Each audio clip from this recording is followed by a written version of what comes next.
en el libro de Jonás, capítulo 1. Voy a leer todo el capítulo. Dice así: Y fue palabra de Jehová a Jonás, hijo de Amitai, diciendo: Levántate y ve a Nínive, ciudad grande, y pregona contra ella, porque su maldad ha subido delante de mí. Y Jonás se levantó para huir de la presencia de Jehová a Tarsis, y descendió a Jope, y halló un navío que partía para Tarsis, y pagando su pasaje entró en él, para irse con ellos a Tarsis de delante de Jehová. Mas Jehová hizo levantar un gran viento en la mar, e hízose una tan gran tempestad en la mar, que pensóse se rompería la nave. Y los marineros tuvieron miedo, y cada uno llamaba a su Dios, y echaron a la mar los enseres que había en la nave para descargarla de ellos. Jonás, empero, se había bajado a los lados del buque y se había echado a dormir. Y el maestre de la nave se llegó a él y le dijo: ¿Qué tienes, dormilón? Levántate y clama a tu Dios. Quizá Él tendrá compasión de nosotros y no pereceremos. Y dijeron cada uno a su compañero: Venid y echemos suertes para saber por quién nos ha venido este mal. Y echaron suertes, y la suerte cayó sobre Jonás. Entonces le dijeron ellos: Decláranos ahora por qué nos ha venido este mal. ¿Qué oficio tienes y de dónde vienes? ¿Cuál es tu tierra y de qué pueblo eres? Y él les respondió: Hebreo soy y temo a Jehová, Dios de los cielos, que hizo la mar y la tierra. Y aquellos hombres temieron sobremanera y dijéronle: ¿Por qué has hecho esto? Porque ellos entendieron que huía de delante de Jehová, porque se lo había declarado.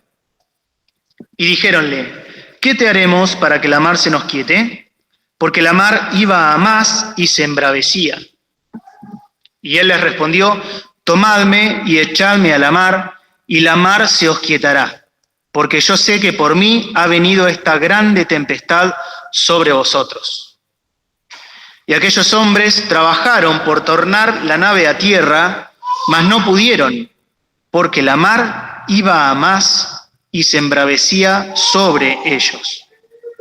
Entonces clamaron a Jehová y dijeron: Rogámoste ahora, Jehová, que no perezcamos nosotros por la vida de aqueste hombre, ni pongas sobre nosotros la sangre inocente, porque tú, Jehová, has hecho como has querido. Y tomaron a Jonás y echáronlo a la mar, y la mar se quietó de su furia. Y temieron aquellos hombres a Jehová con gran temor, y ofrecieron sacrificio a Jehová, y prometieron votos. Hasta acá la lectura, le dejo el lugar al pastor.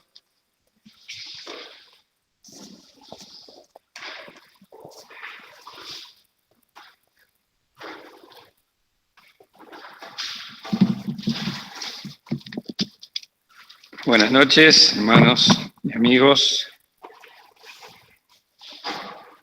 Vamos a meditar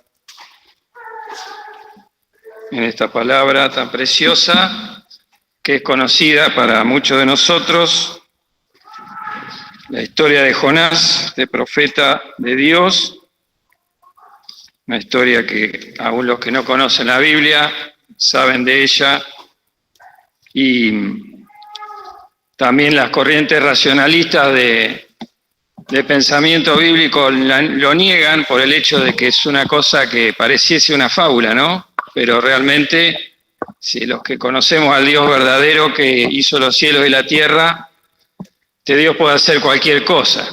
Y aún el Señor Jesucristo, ¿no?, autorizó esta historia hablando de este profeta, Jonás, que, como nos dice aquí, dice: fue palabra de Jehová a Jonás, hijo de Amitai, diciendo: Levántate y ve a Nínive, ciudad grande, y pregona contra ella, porque su maldad ha subido delante de mí.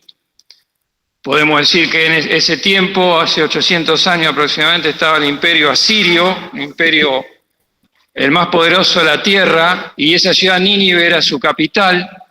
Y como sabemos, los asirios por la historia eran personas muy crueles y sanguinarias.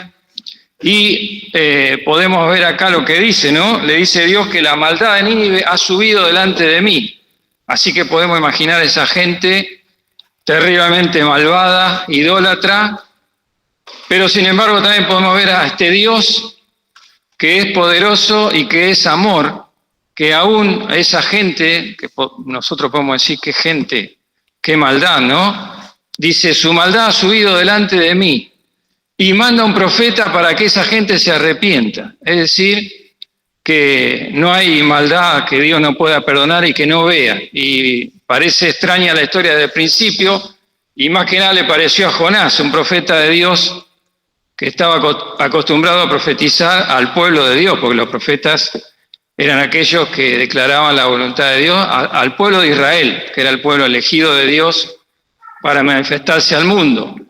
Pero en este caso va a una nación idólatra. Por eso Jonás, este profeta que estaba acostumbrado a que Dios lo envíe y había visto este Dios tan misericordioso, tan perdonador, que le tocó predicar al pueblo de Israel en un momento de que el pueblo de Israel estaba totalmente apartado de Dios. Pero Jonás iba a hablar y Dios perdonaba al pueblo de Israel. Pero en este caso dice a los enemigos del pueblo, porque muchas veces Asiria había afligido a Israel y había ocasionado grandes sufrimientos, pero era a causa de la desobediencia del pueblo de Dios. Pero dice, me vas a mandar a este pueblo, que son la única vez que Dios manda a un profeta no a predicar a su propio pueblo, sino a Siria, ¿no? Así que, ¿qué hace Jonás? Desobedece completamente a Dios, ¿no? Dice que se levantó, vamos a leer el versículo 2, levántate y ve a Nínive, ciudad grande, y pregona contra ella, porque su maldad ha subido delante de mí. Y Jonás se levantó para huir de la presencia de Jehová a Tarsis, y descendió a Jope y halló un navío que partía para Tarsis. Tarsis es lo que ahora conocemos como España. Si vemos dónde está Palestina, que es donde estaba el pueblo de Israel, Dios lo enviaba al oriente, a Siria, a Nínive, que estaba cerca, un poco al norte y al oriente. Pero Jonás hace todo lo contrario y se va para el occidente y cruza intenta cruzar todo el Mediterráneo y llegar a España. Quiere llegar ahí porque en ese momento era el lugar que uno se podía ir más lejos, ir a Tarsis, que es el sur de España, podemos ir pasando el estrecho de Gibraltar. Dice, todo lo contrario a lo que Dios le decía. Dice, me voy a Tarsis, ¿no?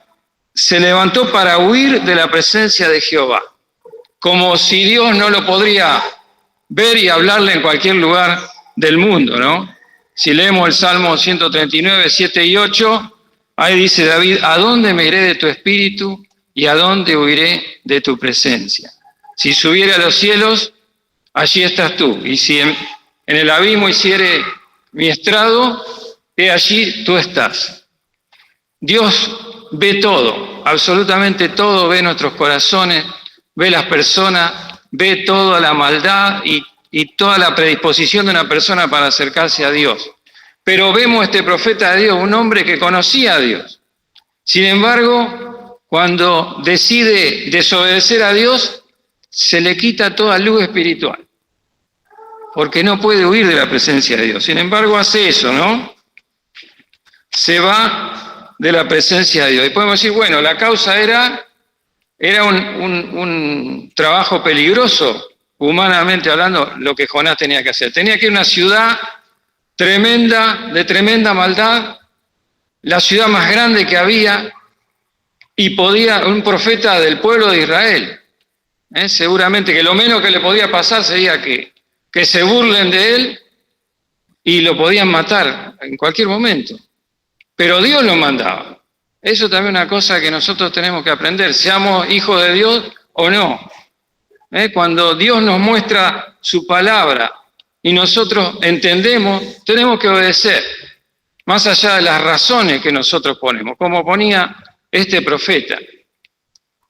Pero además del temor y de lo que significaba ir a Tarsis, este profeta conocía profundamente la misericordia de Dios, el amor de Dios. ¿Qué es la misericordia de Dios? ¿Qué es misericordia? La disposición que Dios tiene a compadecerse del hombre y de buscarlo para salvarlo, para sacarlo de la condición de pecado en que está.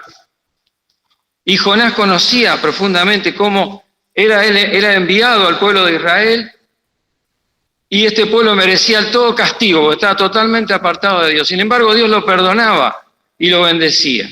Vamos a leer algunos versículos. Segunda Reyes, un poquito para atrás, en el Antiguo Testamento, Segunda Reyes, capítulo 14, sin perder este libro de Jonás.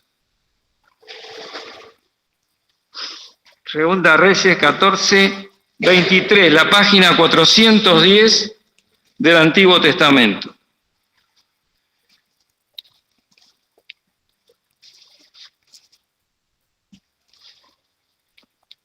Página 410, versículo 24. Dice, el año 15 de Amasías, hijo de Joás, rey de Judá, comenzó a reinar Jeroboam, hijo de Joás, sobre Israel en Samaria. Y reinó 41 años. E hizo lo malo en ojos de Jehová, y no se apartó de todos los pecados de Jeroboam, hijo de Nabat, el que hizo pecar a Israel. Él restituyó los términos de Israel desde la entrada de Hamat hasta la mar de la llanura, conforme a la palabra de Jehová, Dios de Israel, la cual había él hablado por su siervo Jonás, hijo de Amitai, profeta que fue de Gat-Efer. Por cuanto Jehová miró la muy amarga aflicción de Israel, que no había guardado ni desamparado, ni quien diese ayuda a Israel. Fijémonos esto, ¿no?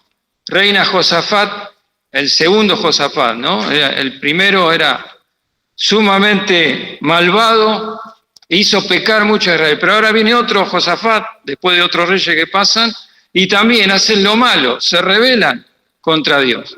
Y lo curioso que dice en el versículo 25, este rey Jeroboam restituyó los términos de Israel, quiere decir que edificó los límites del pueblo de Israel para que no sea atacado por sus enemigos. Es decir, lo bendijo igual, aunque merecía ser castigado. ¿Y a quién envía Dios para esto?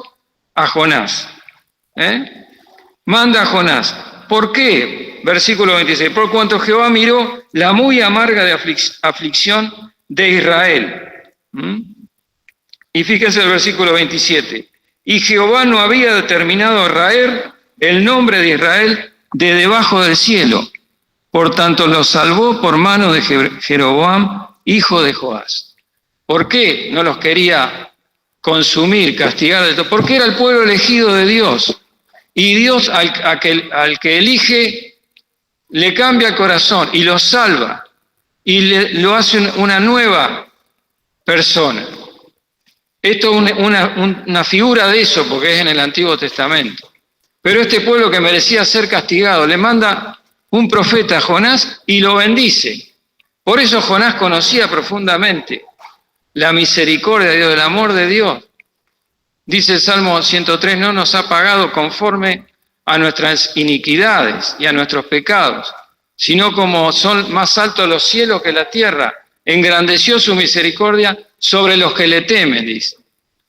¿Quiénes son los que le temen? Aquellos que se detienen a escuchar la voz de Dios con atención, porque Dios quiere bendecir a las personas. Y fijémonos, dando vuelta la hoja para atrás en el versículo 13, versículos 22 y 23. Dice, Hazael pues, rey de Siria, afligió a Israel todo el tiempo de Joacás. Fíjense el 23. Mas Jehová tuvo misericordia de ellos y compadecióse de ellos y mirólos por amor de su pacto con Abraham, Isaac y Jacob. Y no quiso destruirlos ni echarlos de delante de sí hasta ahora. Así es este Dios. Quiere bendecir al pecador, más allá de lo que haya hecho, ¿no? Y Jonás sabía eso. Por eso, fijémonos, volviendo al libro de Jonás, en el capítulo 4, cuando termina esta historia, hay muchas cosas preciosas para ver acá, ¿no? Pero Jonás, después que va a Nínive y les predica y se convierten, se convirtió toda una ciudad entera.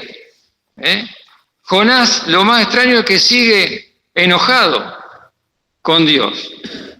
Dios tuvo que trabajar mucho también en el corazón del profeta. Pero fíjense lo que le dice en el capítulo 4, el versículo 1. Pero Jonás se apesadumbró en extremo y enojóse, y oró a Jehová y dijo: ahora, oh Jehová, ¿no es esto lo que yo decía estando aún en mi tierra? Por eso me precaví huyendo a Tarsis. Por eso tuve prudencia y en vez de hacer lo que vos decías, me fui. El profeta, aquel a que conocía a Dios, ¿no? Dice, estando aún en mi tierra, por eso me precaví huyendo a Tarsis, porque sabía yo que tú eres Dios clemente y piadoso, tardo a enojarte y de grande misericordia, y que te arrepientes del mal. Así era Dios y así era Jonás. Muchas veces Dios nos pide hacer cosas, ¿no? Y a veces son cosas difíciles o que pensamos que no tienen mucho sentido, mucha lógica. Sin embargo, Job dice, no es sabiduría contender con el omnipotente, ¿no? Discutir con Dios. Muchas veces Dios nos pone en situaciones que no entendemos. Pero ¿qué es lo que tenemos que hacer? Obedecer al Señor, más allá de los razonamientos. Jonás tenía muchos razonamientos y decidió desobedecer a Dios. Y vemos, ¿no?, cómo sigue la historia. Hemos leído cómo él sale, ¿no?, para ir a Tarsis, y en el versículo 4 dice, mas Jehová hizo levantar un gran viento en la mar, e hízose una tan gran tempestad en la mar que pensóse se rompería la nave. Y los marineros tuvieron miedo, y cada uno llamaba a su Dios, y echaron a la mar los enseres que había en la nave para descargarla de ellos. Jonás, empero, se había bajado de los lados del buque y se había echado a dormir. Esto ya es muy extraño, ¿no? ¿Quién se puede echar a dormir en una tormenta? Dice que estaban todos, una nave que llevaba gente que no conocía al Dios verdadero, solamente Jonás estaba ahí, llevaba paganos. Y cuando vieron la tormenta, eran paganos, pero tenían sus dioses. Y se pusieron a clamar, cada uno a su Dios. Pero el que no conoce al Dios verdadero, no hay otro Dios. El único es Jehová. No, clamaban a sus dioses, pero no iba a pasar nada. Y Jonás, que conocía al verdadero Dios, ¿qué hizo? Dice, se bajó a los lados del buque, o sea, la parte de abajo, los camarotes, podemos decir, y se echó a dormir. Un comportamiento totalmente anormal, ¿no? Que no hace lo que tiene que hacer. Así es aquel que desobedece a Dios. A mí me tocó el corazón esto, ¿no? Porque no nos ha pasado que a veces sabemos que estamos en desobediencia. Y ahí que cuando vemos que estamos haciendo, que vamos en contra de Dios, ¿qué pasa con nuestro corazón? Nos entristecemos y no hacemos nada de lo que deberíamos hacer. Me hizo acordar a los discípulos cuando estaban tratando de acompañar al Señor cuando en los momentos más difíciles, ¿no?, que el Señor tenía que ir a la cruz. ¿Qué hacían los discípulos? Se dormían de tristeza. Y Jonás estaría ahí entendiendo que Dios había provocado esa tormenta por causa de él. ¿Y qué hace? Se echa a dormir de tristeza. Hermanos y amigos, cuando nosotros decidimos desobedecer a Dios, no queda nada. No hay nada por lo cual podemos luchar. El domingo pasado Escuchamos los discípulos, ¿no? Cuando estaban desesperados por la tormenta y le decían al Señor, Señor, ¿no tiene cuidado de nosotros? Bueno, ellos luchaban porque tenían al Señor. Entonces cuando uno tiene al Señor, va para adelante, lucha. Pero Jonás sabía que era desobediente. Entonces, ¿qué hizo? Se echó a dormir de tristeza. ¿No nos ha pasado a veces que hemos decidido desobedecer a Dios? Ya nada tiene sentido. Y para Jonás nada tenía sentido. Se echó a dormir, por eso lo fueron a buscar, ¿no? Versículo 6. Y el maestre de la nave se llegó a él y le dijo, ¿qué tienes, dormilón? Levántate y clama a tu Dios. Quizá Él tendrá compasión de nosotros y no pereceremos.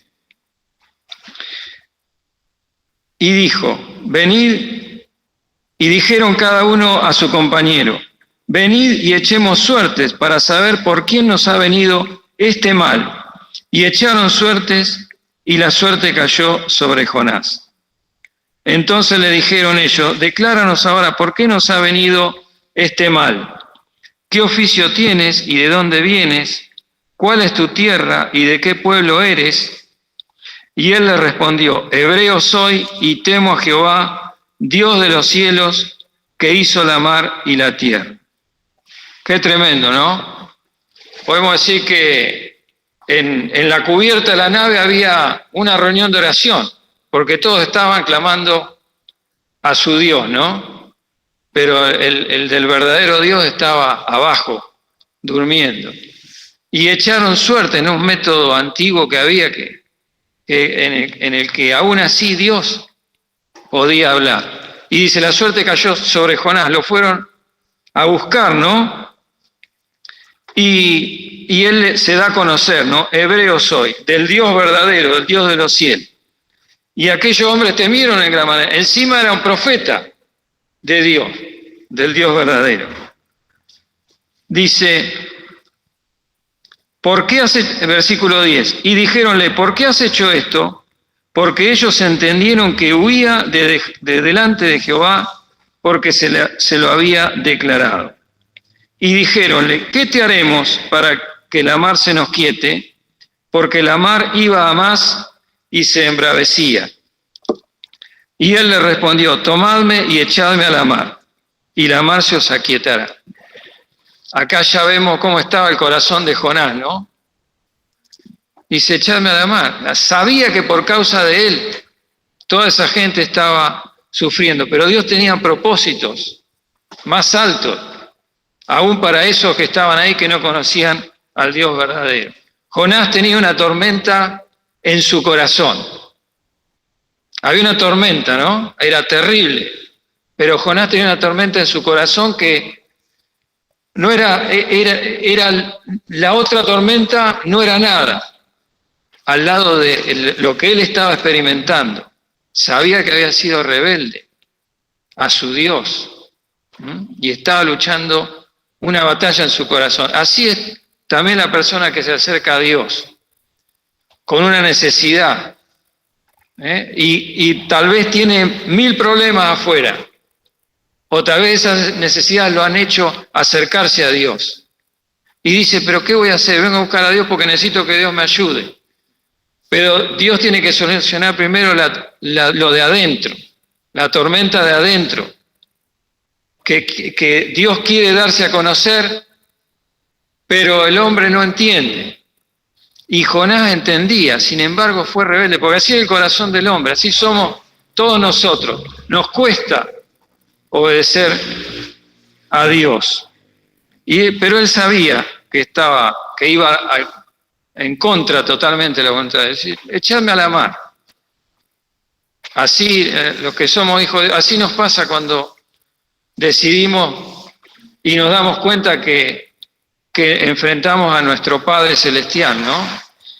Al Dios que nos compró a precio de sangre preciosa, a precio de la sangre de su Hijo, y luego conscientemente le desobedecemos. Ya no nos interesa nada. Necesitamos reconciliarnos con Dios. Y vemos cómo Dios lo llevaba, ¿no?, a un lugar en que se te iba a tener que enfrentar con el Señor. Así que lo tiraron, dice, aquellos hombres trabajaron por tornar la nave a tierra, mas no pudieron porque la mar iba más y se embravecía sobre ellos. Cada vez más la tormenta aumentaba. Dice, entonces clamaron a Jehová y dijeron, rogámoste ahora, Jehová, que no perezcamos nosotros por la vida de este hombre, ni pongas sobre nosotros la sangre inocente, porque tú, Jehová, has hecho como has querido. Ahora estos hombres que no conocían al Dios verdadero, claman al Dios verdadero y creen. Dice, tú has hecho todo como has querido. Es increíble, ¿no? Que todos esos hombres que eran paganos, apartados de Dios, ya están orando al Dios verdadero. Así que a un Dios de las cosas que nosotros hacemos mal, este Dios es tan poderoso y tan maravilloso y tiene tanta sabiduría que lo torna para bien, como esa desobediencia de Jonás, para salvar a estos hombres que iban en la nave. Y tomaron a Jonás y echaronlo a la mar, y la mar se quietó su furia. Y temieron aquellos hombres a Jehová con gran temor, y ofrecieron sacrificio a Jehová y prometieron votos. Así que vemos lo que hace Dios, ¿no? Pero pensemos en la experiencia de este hombre, ¿no? De este hombre de Dios. Lo echan al mar y podemos decir, bueno, ahora ya está todo perdido, ¿no? Habré dicho Jonás, bueno, ahora ya está. Ya no tengo oportunidad de reconciliarme con Dios en esta vida. Ahora ya está todo perdido, pero no. Muchas veces pasa en nuestra vida que decimos, ya está todo perdido, ¿no? Podemos llegar a un punto en decir, bueno, ya está, el pecado me llevó a este lugar en que ya no puedo hacer nada, pero Dios es el que controla todas las cosas y tiene previsto todas las cosas para cada uno de nosotros. Como nos dice en el capítulo 2, ¿no? Dice, mas Jehová había prevenido un gran pez que tragase a Jonás, y estuvo Jonás en el vientre del pez 3 días y 3 noches. Y acá empieza la verdadera experiencia de este hombre de Dios, ¿no? Tuvo que llegar a eso. Tuvo que llegar a estar 3 días en el vientre de un pez que Dios había prevenido, que ya lo tenía preparado, para cambiar su corazón. Así que, bueno, la gente se maravilla de los milagros, de esto que Dios hizo, ¿no? Y mucha gente no lo cree, por supuesto. Pero mucho más difícil para Dios es cambiar un corazón que hacer esto, porque Dios hizo los cielos y la tierra. La palabra, en el Génesis nos dice, Dios dijo y fue hecho. Pero cambiar un corazón, cambiar el corazón del hombre, eso es un verdadero milagro y Dios lo hace. Dios tiene sus métodos para llevarnos delante de Él. Y vamos a ver esta oración preciosa que Jonás hace desde el vientre del pez. Algunos versículos nomás, mucho tiene, ¿no? Pero veamos, por ejemplo, versículos 2 y 3. Dice, y oró Jonás desde el vientre del pez a Jehová su Dios. Y dijo, clamé de mi tribulación a Jehová, y él me oyó. Del vientre del sepulcro clamé, y mi voz oíste. Desde ahí, él sabe que Dios lo está oyendo. Él sabe que Dios lo está escuchando. Tuvo que llegar a esa situación para arrepentirse, para volverse de su pecado, de su rebelión. Versículo 5. Y yo dije, echado soy de delante de tus ojos, mas aún veré tu santo templo. ¿Cómo sabe Dios que cómo sabe Jonás que Dios lo va a salvar y va a ver el templo que estaba en Israel? Dice, soy echado delante de tus ojos, mas aún veré tu santo templo. ¿Cómo sabe? Porque así es la oración. Así es cuando nosotros vamos a Dios. Dios, por más que seguía el problema, seguía la tormenta, Él estaba en el vientre de un pez, La oración hace que cambie todo adentro y Dios nos da la paz. Dios cambia nuestro corazón. Hoy comentábamos con mi esposa, ¿no? A veces tenemos cargas, tenemos cosas que nos angustian y no sabemos cómo resolverla. Pero cuando nos detenemos y vamos a Dios en oración, Dios cambia todo. Cambia el corazón. Aún no cambia nada de lo externo, pero Dios hace una obra en el corazón de aquellos que le buscan con sinceridad y le da paz en el corazón. Jonás sabía que iba a haber el templo. ¿Cómo lo sabía? Dios se lo estaba diciendo, ¿no? En oración. Versículos 7 y 8. Descendí a las raíces de los montes, la tierra echó sus cerraduras sobre mí para siempre. Mas tú sacaste mi vida de la sepultura, oh Jehová, Dios mío. Estoy en este lugar, pero tú sacaste mi vida de la sepultura. Ahí vemos también al Señor Jesucristo, ¿no? En profecía. El Señor Jesucristo tuvo que pasar por la muerte, pero de ahí del sepulcro, el Padre lo levantó, al tercer día lo resucitó, para certificar la victoria de Cristo sobre todos nuestros enemigos, sobre la muerte, sobre nuestra naturaleza de pecado, sobre este mundo de maldad. Y acá, esta es la experiencia de Jonás. Él sabe que Dios ya lo va a sacar de ahí. Versículo 8. Cuando mi alma desfallecía en mí, acordéme de Jehová, y mi oración entró hasta ti en tu santo templo. Mi alma desfallecía en mí. A veces el Señor nos lleva a un punto en que nuestra alma desfallece, no sabemos qué hacer. Y acá está dando testimonio Jonás, ¿no? Cuando mi alma desfallecía en mí, mi oración entró hasta ti en tu santo templo. La seguridad que Dios nos escucha. ¿Cuántas cosas, no? Y el versículo 9, creo que es el que marca la experiencia de Jonás, ¿no? Que Jonás confiesa y dice: los que guardan las vanidades ilusorias, su misericordia abandona. Fijémonos en estas palabras: vanidades ilusorias. La palabra vanidades significa algo vano, vacío, algo que no nos da satisfacción. Un vano es un hueco en la pared, se le llama vano, ¿no? Algo, un espacio en que no hay nada. Y dice ilusoria. Ilusoria se refiere a una ilusión, algo que parece la realidad, pero que no lo es. Y esa combinación de algo que es vano, que no nos llena, que es vacío, es una combinación con la ilusión, es totalmente engañoso, porque es algo que parece que es verdad, pero no lo es. Para que lo podamos entender, nosotros vieron la ruta, cuando vamos en la ruta y vemos el sol refleja sobre la ruta y se ve que parece que estuviese mojado, se le llama, ¿cómo se llama? Espejismo, ¿no? Es algo que parece que es, pero en realidad no está, no es que está mojado. Nos acercamos y desaparece. Bueno, vanidades ilusorias. Y Jonás dice: los que guardan las vanidades ilusorias, su misericordia abandona. Porque Jonás se da cuenta que él conocía a este Dios misericordioso. Y este Dios lo mandaba a perdonar a esos malvados, ¿no? De terrible maldad.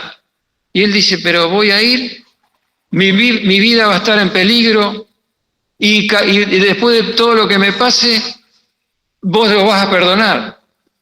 Entonces ahí Jonás confiesa, ¿no? Dice: los que guardan las vanidades ilusorias, su misericordia abandona.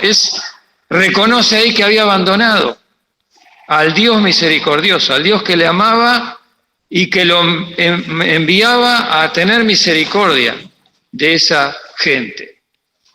Y esa palabra vanidades ilusorias, también David lo dice en el Salmo 31. Eso es lo que muchas veces nos pasa a nosotros, ¿no?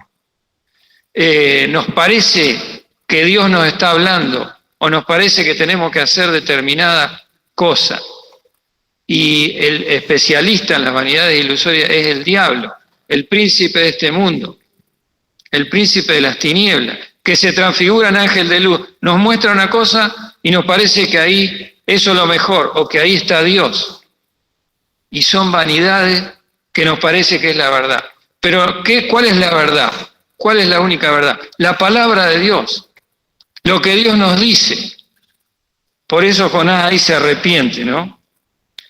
Y dice eso: los que guardan las vanidades ilusorias, su misericordia abandonan. Él había abandonado a su Dios, que lo conocía profundamente. Y terminamos, ¿no?, con el versículo 10, que dice la oración de Jonás: yo empero con voz de alabanza te sacrificaré, pagaré lo que prometí. Dice, bueno, ahora me arrepiento y te voy a pagar lo que yo había prometido. Con voz de alabanza te sacrificaré. Quiere decir, se entrega a Dios, ¿no? Y dice una palabra que tenemos que prestar mucha atención. ¿Cómo termina la oración de Jonás? Dice, la salvación pertenece a Jehová. ¿Qué quiere decir esto? Se da cuenta que el único y que el hombre se puede salvar a través de Dios, que la obra de la salvación es de Dios. Ningún hombre se puede acercar a Dios pensando que tiene un mérito personal o puede hacer alguna obra para salvarse a Dios. Así son las religiones que no es la religión verdadera, el cristianismo, ¿no? Como estos que clamaban a su Dios. Pensaban que podían hacer algo para que Dios los salvara. Y en realidad es Dios el que viene a buscar al hombre. Dice el Salmo 14, dijo el necio en su corazón, no hay Dios. Isaías 59 vamos a leer.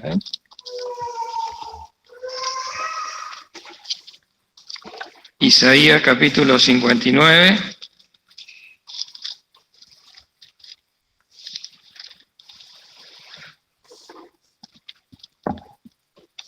Dice, aquí no se ha cortado la mano de Jehová para salvar, ni hace agravado su oído para oír.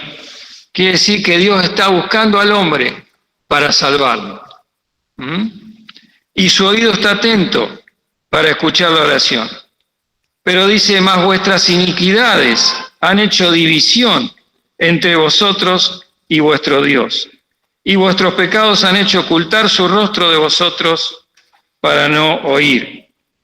Quiere decir que el hombre a causa del pecado no puede acercarse a Dios. Pero Dios está buscando. La salvación pertenece a Jehová. Dios está buscando a aquel que Dios sabe que le va a escuchar. Y su mano está extendiéndose para salvar al pecador. Y su oído está atento para oír. Y Dios hace una obra.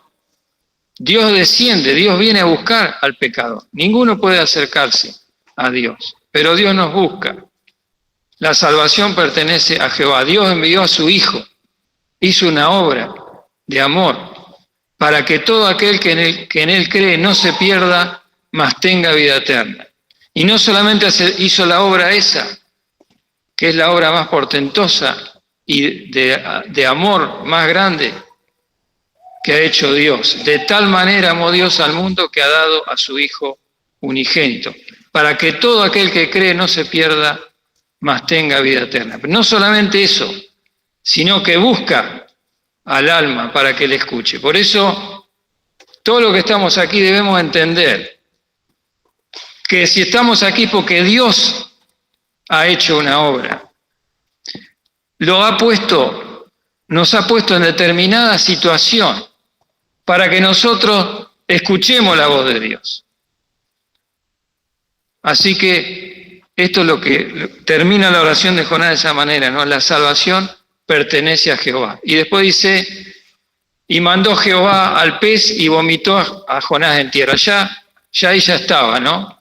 ya estaba hecha la obra. Busquemos un pasaje en el Nuevo Testamento. Mateo capítulo 12, cuando el Señor Jesucristo habló de esta historia, ¿no? De Jonás. San Mateo capítulo 12.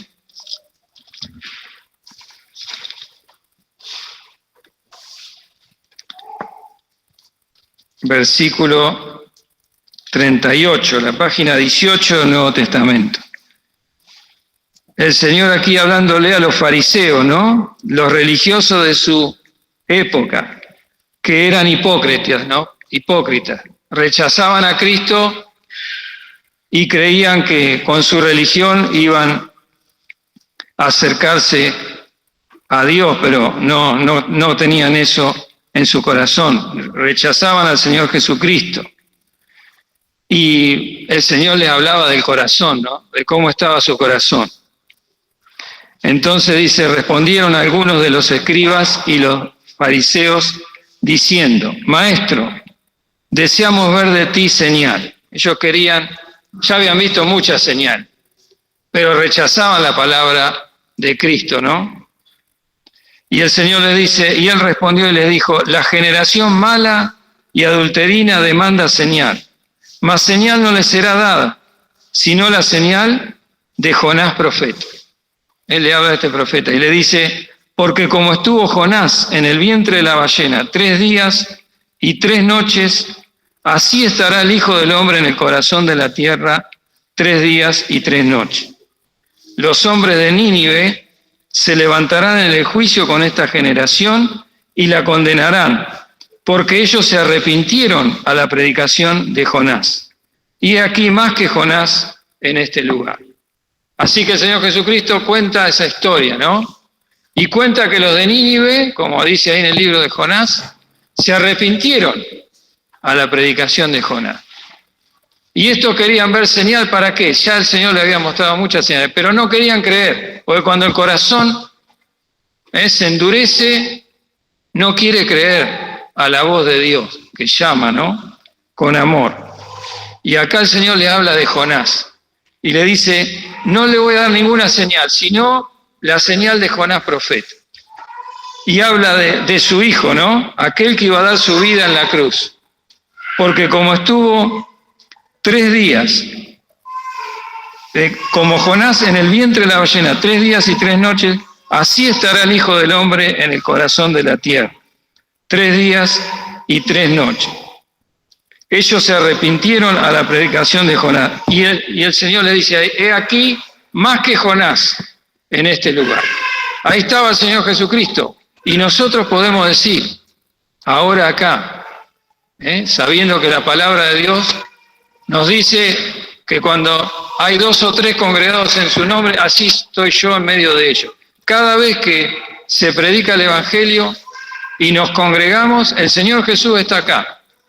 Nosotros podemos decir, he aquí más que Jonás en este lugar. El Señor Jesucristo está acá y llama al pecador, llama a aquel que aún no ha tenido una experiencia con Cristo, para que crea, para que se arrepienta de sus pecados y hoy pueda pasar del reino de las tinieblas al reino de su amado Hijo. Dios quiere salvarle.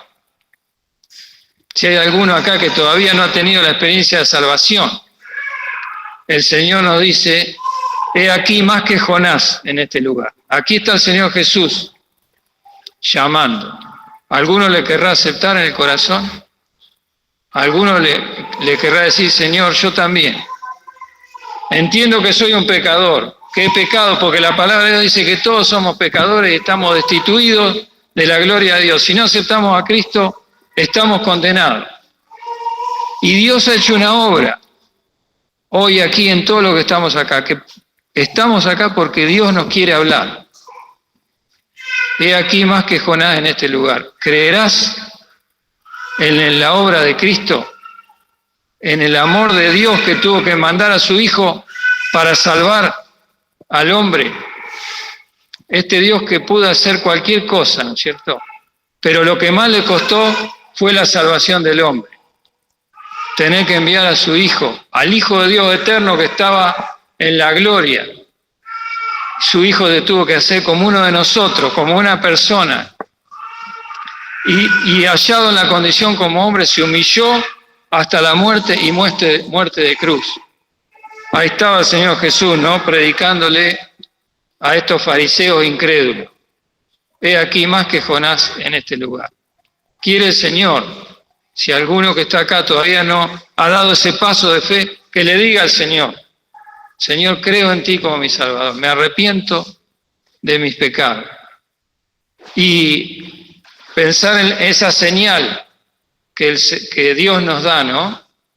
El Hijo del Hombre, 3 días en la tumba y luego es levantado, resucitado y aparece a sus discípulos en tantas oportunidades, ¿no?